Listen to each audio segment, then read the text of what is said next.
How's it going? Good, how are you? Good.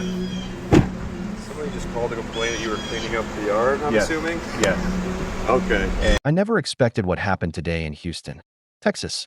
I loaded up my mower and headed out to help a 90-year-old widow who has been living alone ever since her husband passed away years ago.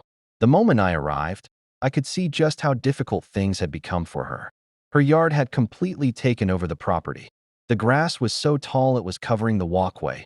Weeds were everywhere, and it was obvious she had no way to keep up with it. At her age, simply getting around is a challenge.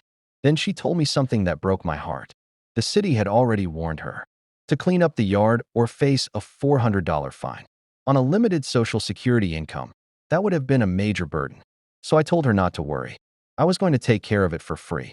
About 10 minutes after I started mowing, I suddenly heard someone yelling over the sound of the mower. Her neighbor came rushing over, angry and demanding that I stop immediately, as if I was doing something wrong.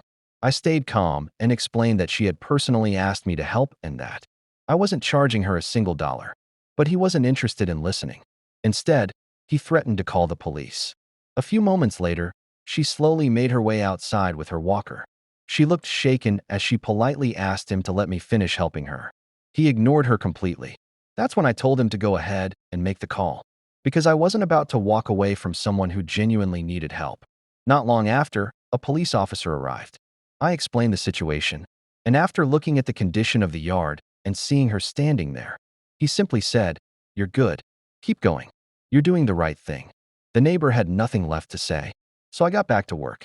I finished mowing, cleaned up the edges, cleared the walkway, and made sure her home looked cared for again. When everything was done, she took my hand and quietly said something I'll never forget. "No one has stood up for me in a long time."